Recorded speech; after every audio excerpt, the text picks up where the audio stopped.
नमस्कार दोस्तों, आप सारे लोग कैसे हो। आशा करती हूँ परमेश्वर की कृपा से आप जो लोग जहाँ पर भी हो अपने अपने कर्तव्य को पालन करने में सक्षम हो रहे हो।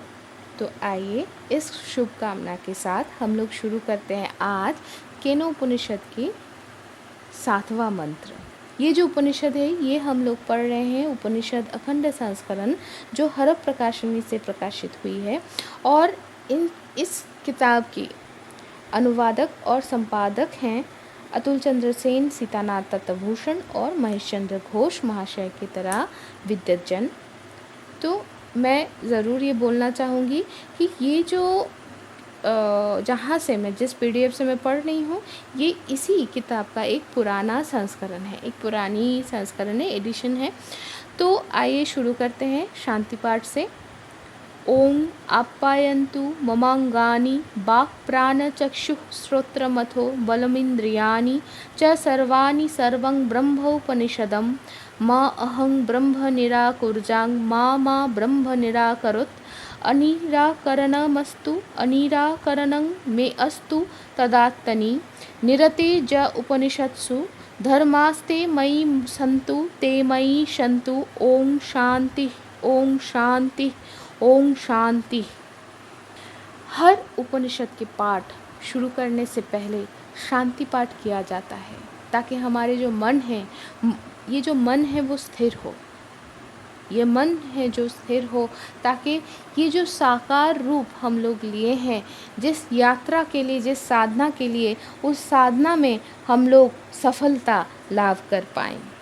तो केनोपनिषद के पाठ के शुरू होने से पहले ये जो शांति पाठ है हम लोगों ने किए, इससे हम लोग उन परमेश्वर के सामने गुहार लगा रहे हैं कि परमेश्वर, परमात्मा, परम ब्रह्म, मेरे सारी जो अंग है, वाक, प्राण, चक्षु, कर्म, बल, समस्त जो इंद्रिय हैं वो पोषित हो।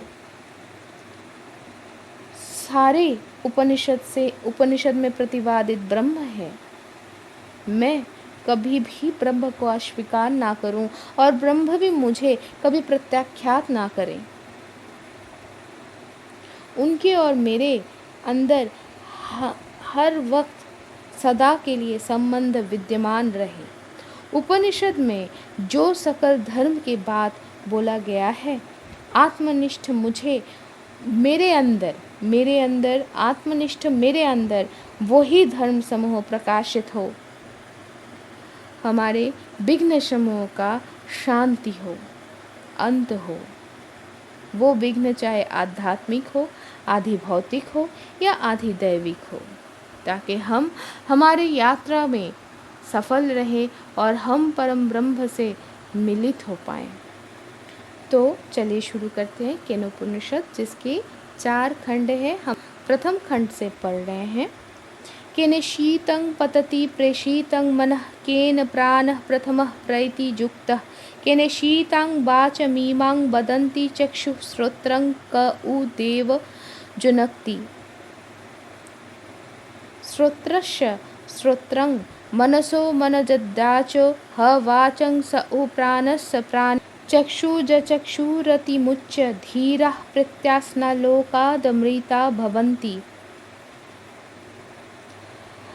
न तत्र चक्षुर्गच्छति न वाग् गच्छति नो मनो न विद्म न विजानीमो यथैतदनुशिष्यात् अन्यदेव तद्विदितादथो अविदितादधि इति शुश्रूं पूर्वेषां येनस्तद् व्याचचक्षिरे। यद्याचानभूदितं येन वागभुद्यते तदेव ब्रह्मत्वं विद्धि नेदं यदिदमुपासते। जन्मनसा न मनुते येनाहुर्मनो मतं तदेव ब्रह्मत्वं विद्धि नेदं यदिदमुपासते। ये जो 6 मंत्र हम लोगों ने आज पढ़े, इन 6 मंत्रों में से पहला जो मंत्र है ये हम लोगों के सामने एक अनादि अनंत प्रश्न, एकमात्र प्रश्न के सामने हमें खड़ा कर देती है कि सब कुछ तो हमें लगता है इस शरीर का हर कुछ हमारा मन कंट्रोल कर रहा है ना, परिचालन कर रहा है, चालना कर रहा है। तो इस मन को कौन परिचालन कर रहा है? कौन है वो जो दिखाता है आँखों से? कौन है जो जिसके लिए हम कानों से सुन सकते हैं? कौन है वो जो मुझे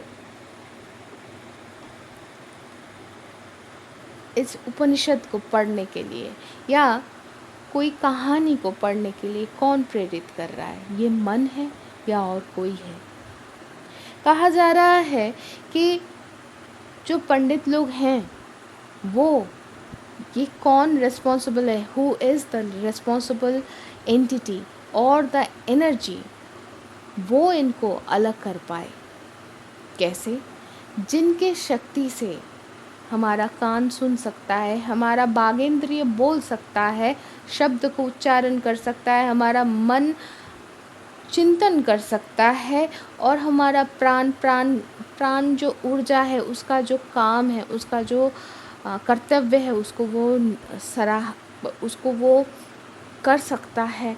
जिनके शक्ति द्वारा उनको पंडित लोग उनको पृथक आइडेंटिफाई करके, वो जो पृथक है सब कुछ से, उनको वो लोग समझ के अमृतत्व लाभ करते हैं।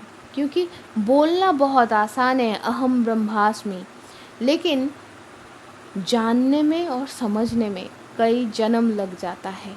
जानने से और समझने के बीच का जो यात्रा है, वो तो सिर्फ उनके ही कृपा से हो सकती है। उनकी इच्छा मात्र से सब कुछ हो सकता है।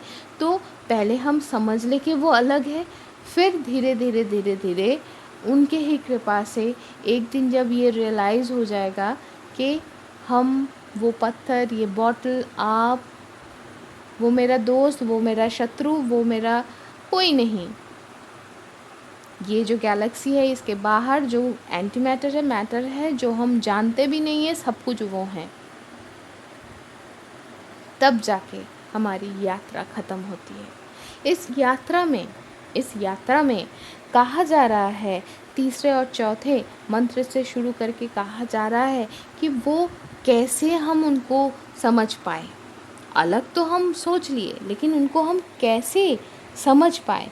कहा जा रहा है, उनको आँखों से तो देख नहीं सकते हो आप, उनको आप व्याख्या नहीं कर सकते हो, मुँह से आप बोल नहीं सकते हो। जैसे हम लोग सही में नहीं जानते मीठा ये स्वाद होता क्या है।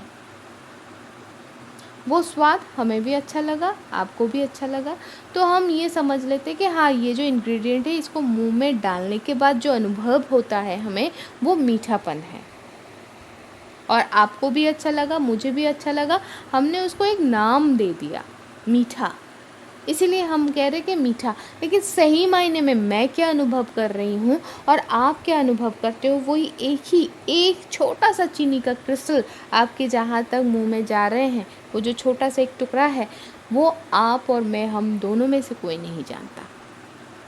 उसको व्याख्या नहीं कर सकते, हम अनुभव कर सकते हैं ज़रूर, लेकिन हम उसको, जो चीज़ वो क्या है, वो स्वाद क्या है, इवन हम उसको चिंतन भी नहीं कर सकते हैं। कैसे? अगर एक बॉटल है, बॉटल को अगर सीधा खड़ा करके उसका अगर परछाई दीवार के ऊपर डाला जाए, तो वो बॉटल का ही एक क्रॉस सेक्शन की तरह एक परछाई डाल देता है। लेकिन अगर हम ऐसे उसको रखें कि उसका सिर्फ और सिर्फ जो नीचे वाला पोर्शन है, वो प्रोजेक्टेड होकर दीवार में एक छाया, परछाई क्रिएट करे, तो वो एक गोल परछाई होगी, है ना। सेम एक ही तरीके का परछाई हमें फिर से मिल सकता है बॉल से। तो अब अगर मेरे पास ये इंफॉर्मेशन नहीं रहा कि वो 3 डायमेंशनली कैसे दिखता है, 2 डायमेंशनली तो मेरे पास सर्कल ही आया है, तो information has lost while we are projecting this 3-dimensional objects into a 2-dimensional frame, reference frame, है ना।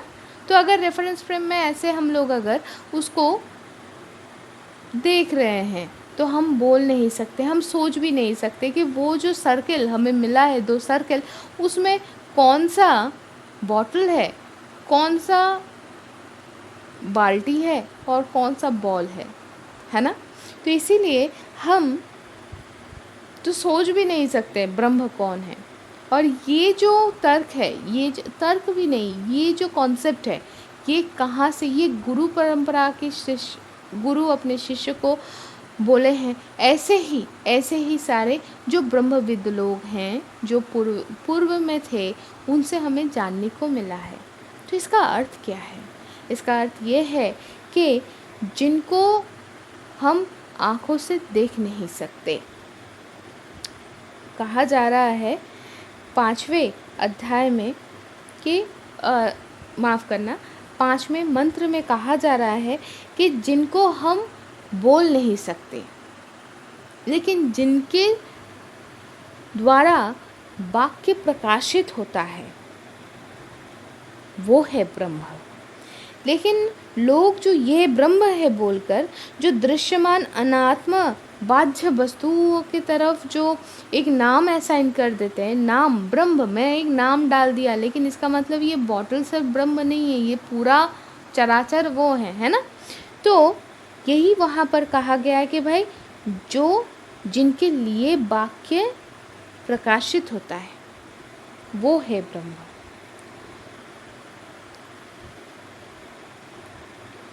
मन के द्वारा जिनको हम चिंतन नहीं कर सकते, लेकिन मन जिनके द्वारा नत है, जिनके या विदित या ज्ञात होती है, वो है ब्रह्म।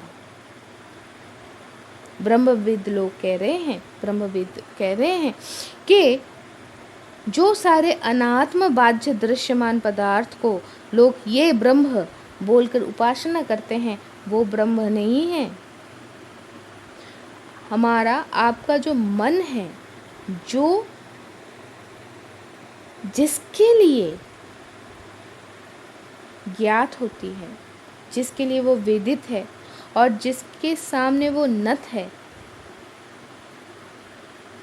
जिसके द्वारा वो नत है, या क्या कह सकते हैं हम कि विस्तृत है, वो है ब्रह्म। आगे आइए हम लोग चलते हैं 7वें मंत्र की तरफ। कहा जा रहा है, जत चक्षुषा न पश्यति जेन चक्षुंषि पश्यति तदेव ब्रह्मत्वं विद्धि नेदं जदिदमुपासते। इसका अर्थ क्या है? इसका एक बहुत ही आसान सा अर्थ है कि आँखों से हम देख नहीं सकते हैं, लेकिन लोगों के अंदर ये जो चक्षु मतलब क्या बोले, जो सारे विषय समूह के दर्शन वो चक्षु द्वारा करता है, अर्थात जिस आत्म ज्योति द्वारा एक व्यक्ति जो विभिन्न सारे जो अनुभव करते हैं, वो है ब्रह्म। अर्थात ये आँख जो देख रहा है और देखने के बाद जो अनुभव हो रहा है, वो किसके लिए हो रहा है? वो अनुभव, ये जो देख रहा है ना, वो जो देखने का काम ये क्यों कर रहा है? ये सारे जिनके लिए है, वो है ब्रह्म। लेकिन कोई भी अनात्म वस्तु, वो अगर लोग कह रहे हैं कि वो ब्रह्म है, वो नहीं है, ये जानना ज़रूरी है। तो दोस्तों, आज इतना ही। हम अगले हफ्ते फिर हाजिर हो जाएंगे ध्रुववाणी शुभवाणी सेगमेंट में केनोपनिषद के 8वें मंत्र को लेके। तब तक आप लोग खुश रहिए, शांति से रहिए और प्रार्थना करते रहिए। तो इस शुभकामना के साथ शमिता आज आप लोगों से इजाज़त लेती है। शुभमस्तु।